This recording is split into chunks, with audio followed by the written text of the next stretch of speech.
अस्सलाम वालेकुम, कैसे हैं आप। मैंने आज बात करनी है ट्रक ड्राइवर के बारे में कि वो अपने मुल्क में कैसे होता है, कैसी जिंदगी गुजारता है और यहाँ बाहर आकर वो कैसी जिंदगी गुजारता है। मेरे भाई, अपने मुल्क में जैसे हमारा पाकिस्तान है, वहाँ जो बंदे ड्राइविंग कर रहे हैं, खासकर जो बंदे लैंड के ऊपर चलते हैं, ट्रेलर चलाते हैं या ट्रक चलाते हैं, उनकी जिंदगी और जो बंदे यहाँ बाहर आकर ट्रक ट्रेलर वगैरह चलाते हैं, इनकी जिंदगी, इसके अंदर ना बहुत ज्यादा मुख्तलिफ। सबसे पहले हम बात करते हैं पाकिस्तान की जिंदगी के बारे में। हमारे पास ऐसा होता है कि एक बंदा जब ड्राइविंग सीखने के लिए जाता है, कम अज कम उसको 2 साल 3 साल हेल्पर बन के रहना पड़ता है। उसके बाद फिर वो सेकंड ड्राइविंग पे आएगा, उसके बाद वो फिर फर्स्ट ड्राइवर बनेगा। लेकिन ये तकरीबन 5-6 साल का जो अरसा है, वो बेचारा बहुत जलालत में गुजारता है। उसको खाली रोटी दी जाती है या थोड़ी बहुत तनख्वाह दी जाती है, इससे ज्यादा और कुछ भी नहीं मिलता उसे। लेकिन पाकिस्तान में एक बंदा अकेला कभी भी ड्राइविंग नहीं कर सकता। वहाँ कम अज कम 1 या 2 बंदे लाजमी होने हैं, क्योंकि हमारे पास जो रोड्स हैं, जो हाईवे वगैरह है, तो वहाँ बहुत मुश्किलात हैं, क्योंकि हमारी रोडें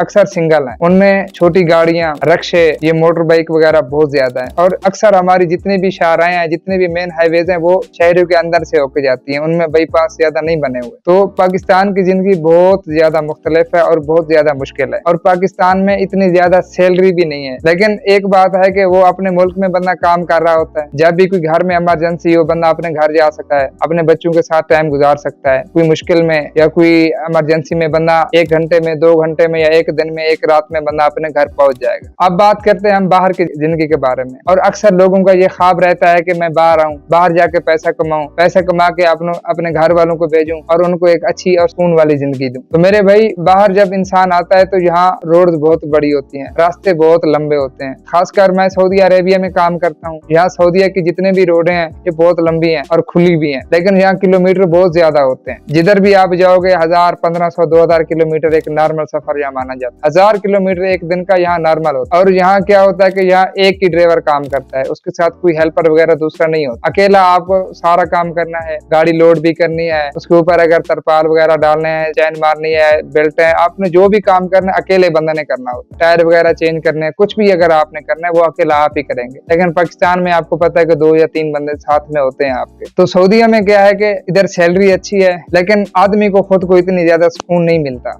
क्योंकि सारी जिम्मेदारी तुम्हारे अपने ऊपर होती है। और छुट्टी की बात करें तो छुट्टी भी कम अज कम साल या 2 साल। 2 साल के बाद आप कितनी टाइम जा सकते हो? 2 महीने या 3 महीने, इससे ज्यादा आपको छुट्टी यहाँ कोई भी नहीं देता। अगर कोई फौतगी हो गई है या कोई भी इमरजेंसी सिचुएशन में आपने जाना है, अगर आप किसी बड़ी कंपनी में काम कर रहे हैं, कोई अच्छी कंपनी में अगर आप काम कर रहे हैं, तो वो तो आपको इमरजेंसी लीव दे देंगे, आप घर भी चले जाएंगे। लेकिन उसमें क्या होगा, टिकट आपकी अपनी होगी और जो छुट्टी की फीस होती है वो भी आपने खुद अपने जेब से पे करनी होती है। अगर एनुअल लीव पे अगर आप जाते हैं, जैसे नॉर्मल छुट्टी पे आप जाते हैं साल या 2 साल के बाद, वो फिर ऐसा होता है कि कंपनी आपको आने जाने का टिकट देती है। उसमें कुछ कंपनियां ऐसी हैं कि वो आपको सैलरी भी देती हैं, कुछ कंपनियां वो खाली छुट्टी पे भेज देती हैं, सैलरी वगैरह उसमें कुछ भी नहीं देती। तो इमरजेंसी के लिए अगर आपने जाना है तो वहाँ आपकी टिकट सब चीज आपका अपना खुद है। अगर आप किसी बड़ी कंपनी में हो, अगर आप किसी छोटी कंपनी में या किसी छोटे मुसस्से में या किसी सप्लायर के थ्रू अगर आप आए हुए हैं, फिर मेरे भाई आपके लिए बहुत ज्यादा मुश्किल है। फिर क्या मुश्किलात हैं? पहले तो आपको वो छुट्टी नहीं देंगे। अगर वो छुट्टी देंगे तो वो आपसे 5000, 6000, 8000 रियाल कम अज कम वो रखेंगे। या उसके बाद कोई ऐसा बंदा बोलेंगे हमें दे दें जो आपकी गारंटी लेके आप छुट्टी काट के वापस आएंगे। वो दूसरे बंदे से साइन कराते हैं पेपर। उसके बाद अगर आप वापस नहीं आएंगे छुट्टी से, तो वो क्या होता है, वो दूसरे बंदे की सैलरी से पैसे कट करना शुरू कर देते हैं और सारी जिम्मेदारी उसी के ऊपर डाल देते हैं। तो इसलिए वो बहुत मुश्किल होता है। और सबसे जो मेन चीज है वो ये है कि आप किसी इमरजेंसी में वहां घर टाइम से पहुंच भी नहीं सकते। तो ये थोड़ी मुश्किलात है। लेकिन सैलरी की बात करें तो सैलरी यहाँ बाहर ठीक होती है। आप एक नॉर्मल से नॉर्मल कंपनी में भी आ जाए ना, तो कम से कम पाकिस्तान का 1.5 से 2 लाख रुपया आप महीने का आराम से कमा सकते। तो उसमें से 30-40 हजार अपना खर्चा निकाल लो, तो बाकी आप पैसे अपने घर भेज सकते हैं। लेकिन पाकिस्तान में ऐसा नहीं है, आपको पता है, वहाँ तनख्वाहें बहुत ज्यादा कम है। तो मैंने सोचा कि ये एक वीडियो बना दूं। बहुत सारे बंदों का ये सवाल रहता है, हमेशा सोचते रहते हैं यार बाहर जाना चाहिए या बाहर नहीं जाना चाहिए, बाहर की जिंदगी कैसी है। मेरे भाई देखो, एक नौजवान अगर है ना, तो उसको किस्मत आजमाई के लिए बाहर आना चाहिए। यहाँ तो ये हेल्परी वाला भी सीन नहीं है। यहाँ जब आप आओगे डायरेक्ट आपका लाइसेंस बनेगा, आपने डायरेक्ट गाड़ी पे चढ़ जाना है 2 से 3 महीने के अंदर अंदर। तो पाकिस्तान में आपको पता है बहुत ज्यादा जलालत है और इतनी पक्की ड्राइविंग की जरूरत नहीं है। जब आप यहाँ आओगे तो आप खुद सीख भी जाओगे। यहाँ रोड्स भी सीधी हैं, यहाँ ट्रैफिक का भी इतना मसला नहीं है, खुली रोड है। जिधर भी जो हाईवे है 3 ट्रैक की रोड है या 2 ट्रैक की रोड है, लेकिन 1 वे बने हुए हैं, टेंशन नहीं है। पाकिस्तान में ये ज्यादा रोड की भी बहुत ज्यादा मुश्किलात होती है। बस ये थोड़ी सी आपको इन्फॉर्मेशन मैंने देनी थी। अगर वीडियो अच्छी लगे तो इसको लाइक और शेयर भी कर दें। और शुक्रिया।